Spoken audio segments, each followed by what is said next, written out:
सवाल उठने लगा कि क्या इस्लाम लव जिहाद का पाठ पढ़ाता है? जी बिल्कुल, ये स्क्रिप्चर के अंदर भी है कि जितने लोगों को हम मजहब तब्दील कराएंगे उतना ही हमारी जो है जन्नत पक्की है। तो ऐसा तो है जी। को भी, क्योंकि इस्लाम में तो वो निकाह जायज़ ही नहीं माना जाता है जब तक धर्म परिवर्तन ना हो। नहीं, वो कलमा पढ़वा देते हैं ना, तो वो मुस्लिम धर्म में आ जाती है और ये सबसे बड़ा सवाब का काम है। तो जब सवाब नाम आ जाता है ना तो वो बहुत बड़ी चीज़ आ जाती है। क्या समझाएंगे थोड़ा इसके बारे में? जी, जिसको आप पुण्य कहते हैं ना उसको सवाब कहा जाता है। और किसी का धर्म परिवर्तन करवाना सबसे बड़ा, इसमें इस्लाम के अंदर सबसे बड़ा सवाब है। तो मौलाना ताज अजरी साहब, जब हम किसी औरत का धर्म परिवर्तन करा रहे हैं तो उसकी नस्लों तक का परिवर्तन हो जाता है। अच्छा, तो मौलाना ताज अजरी साहब, क्या इस्लाम पढ़ा रहा है लव जिहाद का पाठ?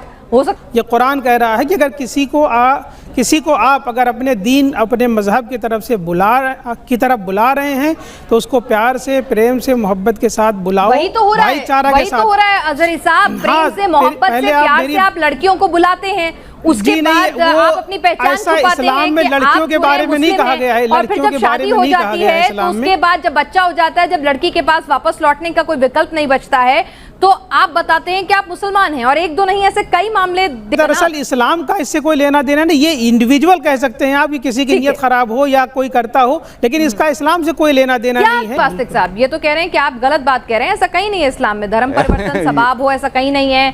किसी को बहला फुसलाकर धर्म परिवर्तन कराओ, ये कहीं नहीं है। आप झूठी बात कर रहे हैं, आप झूठ बोल रहे हैं कोरा।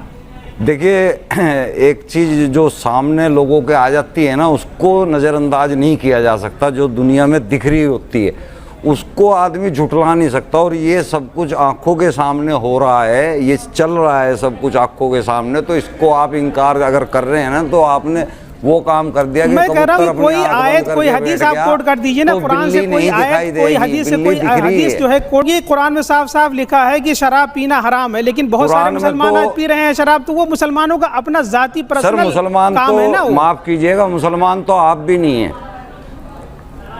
ये आप कैसे कह सकते हैं कि मुसलमान में नहीं हूँ? आप कौन होते हैं सर्टिफिकेट बांटने वाले के? कौन मुसलमान है कौन नहीं? जी बिल्कुल, मैं सबूत दे दूंगा ना आपको, अभी हाथ के हाथ ही दे दूंगा सबूत। दूं सर? बताइए सबूत। हाँ बिल्कुल दीजिए। सर आप अपने अकाउंट का लास्ट का डिजिट बता दीजिए, एक डिजिट। किस चीज का डिजिट? आपका जो बैंक अकाउंट है उसकी लास्ट का एक डिजिट बता दीजिए, कोई सा भी डिजिट बता दीजिए। एक जीरो यानी कि आपका, मुझे अकाउंट से कुछ नहीं था, मुझे आपसे ये पूछना था कि आपका बैंक अकाउंट है या नहीं है। अगर मैं डायरेक्ट पूछता तो हो सकता है आप घुमाते रहते। तो आपका बैंक अकाउंट है और बैंक से आपको, चाहे आपका 1 रुपया भी बैंक के ऊपर पड़ा है, उसका भी आपको ब्याज मिल रहा है। और ब्याज इस्लाम के अंदर लेना और देना हर सूरत में गुनाह कबीरा है, जिसका 8 जगह कुरान के अंदर, 8 जगह सूरह निसा, सूरह बकरा, सूरह आले इमरान जिक्र है कि जो ब्याज लेगा या देगा उसकी दुश्मनी सीधे खुदा से होगी, खुदा उससे जंग करेंगे। देखिए मोहम्मद साहब उससे जंग करेंगे। तो आप मुसलमान कह रहे हैं अपने आप को, आप तो ब्याज खा रहे हैं। जनाब आपकी इत्तला के लिए मैं अर्ज कर दूं कि मेरा जितना इंटरेस्ट मिलता है उससे कहीं ज्यादा मैं ये इस्लाम के अंदर कोई शर्त नहीं बताई है कि इस शर्त पे आप ब्याज खा सकते हो या नहीं खा सकते हो। है तो बताइए मुझे, वो आयत दीजिए आप पहले। जहाँ पे आपने इसका मतलब है कि आप इसने इस्लाम को समझा ही नहीं हकीकत में। ब्याज खा सकते हैं, आप मुझे वो शर्त दिखा दीजिए। मैंने कब कहा कि ब्याज खा सकते हैं? दूसरी बात, आप इसका मतलब है कि आप इनकम्प्लीट इस्लाम जानते हैं, आप मुकम्मल इस्लाम नहीं जानते कि मुकम्मल इस्लाम क्या है। आप मुकम्मल सामने रखिए। आपने कहा है कि मैं वो ब्याज फला जगह इस्तेमाल करता हूँ, ये कहाँ लिखा है कि फला जगह इस्तेमाल करोगे तो वो हराम नहीं होगा? ये बताइए। न जाने कितने मुसलमान हैं जो इंटरेस्ट का पैसा लेते नहीं। दूसरी बात, वो मुसलमान नहीं है, तो वो गरीबों में, फलाही कामों में, समाजी कामों में वो उसको डिस्ट्रीब्यूट कर देते हैं। आपको यही पता नहीं है? मौलाना साहब वो इस्लाम के अनुसार मुसलमान है ही नहीं। अच्छा मौलाना साहब टीवी पर बैठे हुए हैं, तो टीवी पर आना, फोटो खिंचवाना, ये भी तो हराम है ना? जी नहीं, ये कोई कह रहे, ये कुरान में नहीं लिखा है ना हदीस में लिखा है। ये मुख्तलिफ ही मसला है, इसके बारे में जो है ना वो अलग से डिस्कशन कर सकते हैं। पता ही नहीं है इस्लाम का हदीस नंबर पोर्ट्रेट बनाना हराम है तो क्या तस्वीर खिंचाना हराम नहीं होगा? तस्वीर आना हराम नहीं होगा? ये मैं कह रहा हूँ कि ये मुख्तलिफ मसला है। इस्लाम में कहा गया कि स्टेचू के लिए मना किया गया है, तस्वीर के लिए नहीं मना किया गया है। और जो चीज इस्लाम में जिसमें डिस्प्यूट हो जाए और जिसमें इख्तलाफ हो जाए उसमें खिफ़त आ जाती है, हल्का हो जाता है। इस वजह से आपने कहा ऐसा ना कोई हमारी मेजॉरिटी इस्तेमाल कर रही है तस्वीर को और टीवी है। मैंने आपको स्क्रिप्चर बता दिया सही बुखारी का 2225, जहाँ पे बिल्कुल साफ लिखा हुआ है कि तस्वीर कसी और वीडियोग्राफी करना कितना बड़ा हराम काम है, जो कि कबीरा गुनाह में आता है। जिस उस टाइम तो जब वीडियो था ही नहीं तो कहाँ से आप कह सकते हैं कि तस्वीर कसी और वीडियोग्राफी मना है? 1500 साल पहले कौन सा कैमरा लेकर आप बैठे हुए तो भाई वीडियोग्राफी करने के लिए अगर इनको रेफरेंस दिखा दिया जाए तो ज्यादा बेटर रहेगा, फिर मेरे ख्याल से इतनी कम चलेगी। हदीस नंबर सही बुखारी 2225। तो वही मैं कह रहा हूँ ना कि उससे बहुत सारे लोगों ने स्टेचू कहा है, मुराद है स्टेचू।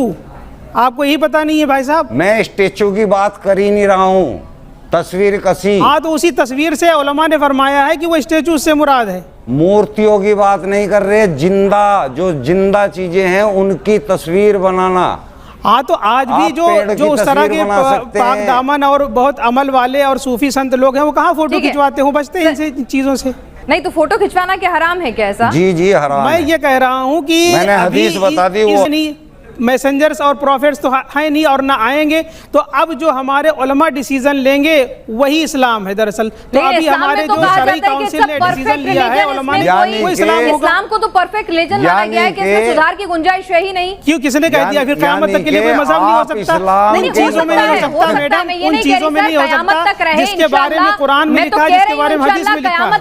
क़यामत तक रहे। मैं तो बिल्कुल कह रही हूँ, आपसे कह रही हूँ कि ये इस्लाम परफेक्ट रिलीजन है, इसमें सुधार की गुंजाइश नहीं है। ऐसा भी एक ये किसने कह दिया आपको? बिल्कुल गलत है। इस्लाम में सुधार की इतनी गुंजाइश है कि पूछिए मत। इस्लाम में सिर्फ उन चीजों में गुंजाइश नहीं है जैसे कि जिसके बारे में कुरान ने साफ साफ लिखा है, जिसमें हदीस में लिखा है साफ।